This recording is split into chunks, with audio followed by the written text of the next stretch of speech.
घना था। ठंड में भी उस पेड़ के पत्तों में हवा न लगती थी, मगर उस पेड़ पर किसी भी पक्षी का घोंसला नहीं था, क्योंकि उस पेड़ पर एक सांप रहता था। छोटी चिड़िया उड़ती हुई कौवी और कौवे के पास आती है। कौवे और कौवी, मैं इस जंगल में नई आई हूँ और मैं अपना घोंसला बनाने के लिए किसी सुरक्षित पेड़ की खोज में हूँ। खोज क्या करनी, वो सामने वाले पेड़ पर बना लो अपना घोंसला। घना भी है और पत्ते भी हैं। उस पेड़ पर तो ठंड में भी ठंड नहीं लगती। धन्यवाद, आपने मेरी मदद की। आप बहुत अच्छी हैं। चिड़िया वहाँ से चली जाती है।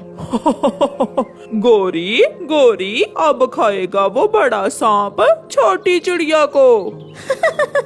उस चिड़िया को क्या मालूम कि मैं जरा भी अच्छी नहीं हूँ। फिर कौवा और कौवी दोनों हंसने लग जाते हैं। चिड़िया घास इकट्ठा करती है, छोटे छोटे तिनके लाती है और अपना घोंसला बनाने का काम शुरू करती है। पेड़ की खोखर में बैठा हुआ सांप भी चिड़िया को देख लेता है।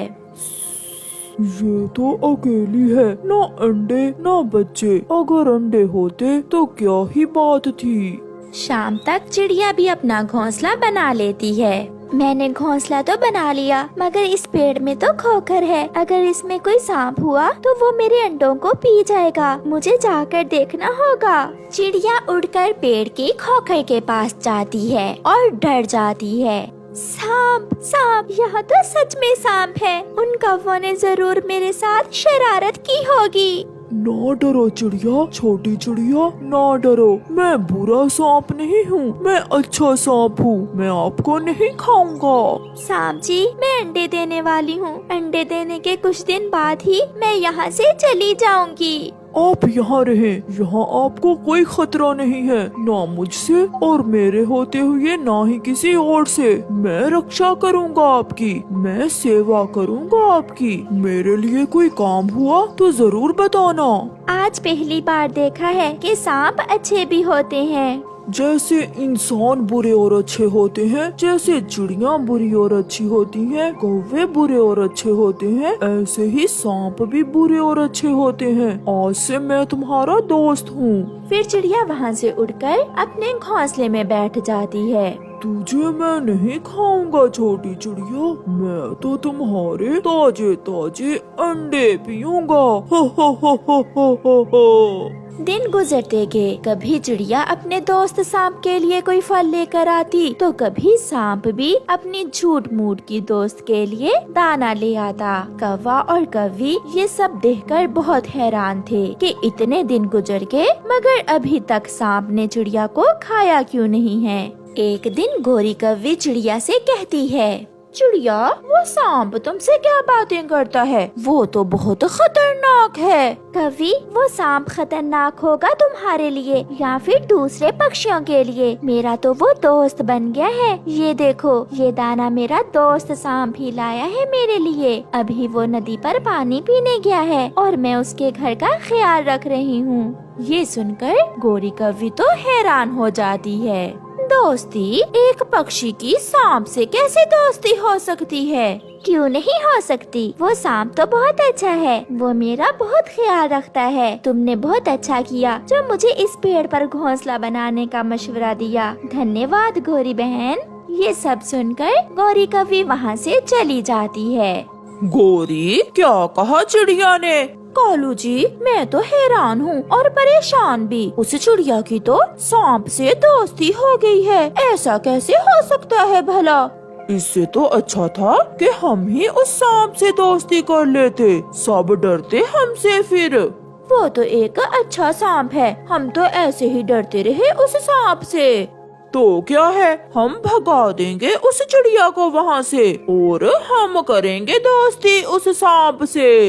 3 दिन गुजर जाते हैं और चिड़िया 2 सुंदर सुंदर से अंडे देती है जो सफेद थे। सांप तो अंडे देखकर चिड़िया से भी ज्यादा खुश था। मेरा इंतजार खत्म हुआ। कई सालों के बाद ताजे ताजे अंडे पीऊंगा। मैं पहले पानी पी लूंगा और फिर बाद में अंडे पीऊंगा, ताकि अंडों का स्वाद मेरे मुंह में कई दिन तक रहे। जालिम सांप ऐसे खुद से बातें करता है। मैं अपने अंडों को अकेला छोड़कर कैसे भोजन लेने जाऊं? तुम अकेली नहीं हो दोस्त, मैं बैठ जाता हूँ तुम्हारे अंडों के पास और तुम अपना भोजन ले आओ।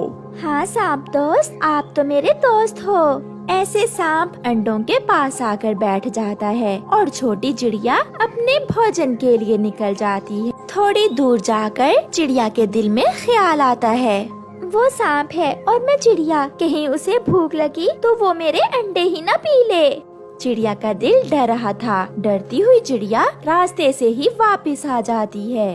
अब तक तो चिड़िया दूर निकल गई होगी। मेरी बरसों की इच्छा पूरी होने वाली है। मैं पहले नदी से पानी पी आऊं और फिर चिड़िया के आने से पहले पहले चिड़िया के तीनों अंडे ही पी लूंगा।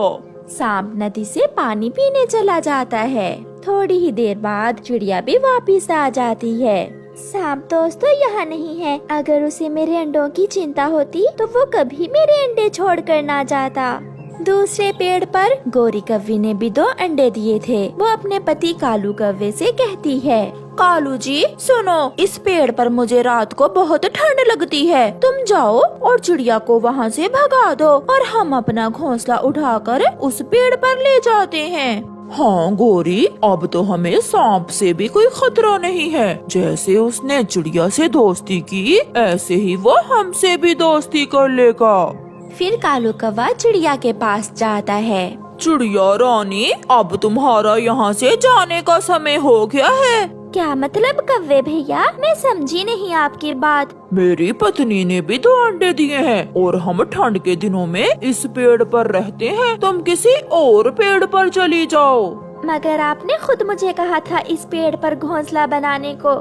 और अब जाने का भी तो मैं खुद ही कह रहा हूँ। चुपचाप यहाँ से चली जाओ। ज्यादा चू चू मुझे पसंद नहीं है। करती भी तो क्या, चिड़िया बेचारी रोते हुए अपना घोंसला उठाकर वहाँ से चल देती है।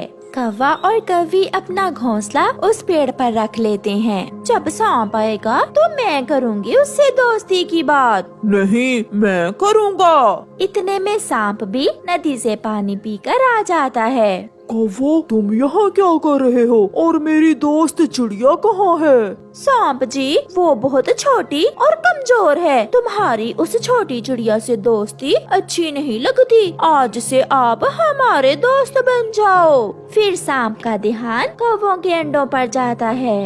हाँ, ठीक कहा तुमने। वो बहुत कमजोर थी। मुझे तुमसे दोस्ती करके बहुत अच्छा लगेगा। तो फिर आप यहाँ बैठे हमारे अंडों के पास और हम आपके लिए फल लेकर अभी आते हैं। फिर कौवा और कव्वी वहाँ से चले जाते हैं। चिड़िया छोटी थी और उसके अंडे भी छोटे थे। कव्वी, तुम्हारे अंडे तो चिड़िया से भी बड़े हैं और स्वादिष्ट भी होंगे।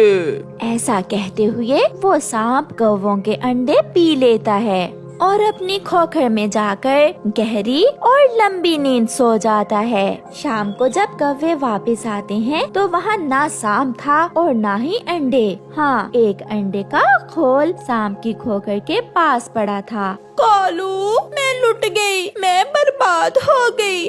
वो सांप तो बहुत धोखेबाज निकला, वो मेरे अंडे पी गया। हाय। अगर हम यहाँ ना आते तो वो सांप चिड़िया के अंडे पीता, मगर हमने खुद ही अपने पंजों पर कुल्हाड़ी मार ली। फिर वो दोनों बैठकर रोने लग जाते हैं और चिड़िया दूर ऊंचे पेड़ पर अपने अंडों को लिए आराम से बैठी हुई थी। प्यारे दोस्तों, इस कहानी से हमें सीख मिलती है कि जो कोई गड्ढा दूसरों के लिए खोदता है खुद ही उसमें गिर जाता है और बुराई का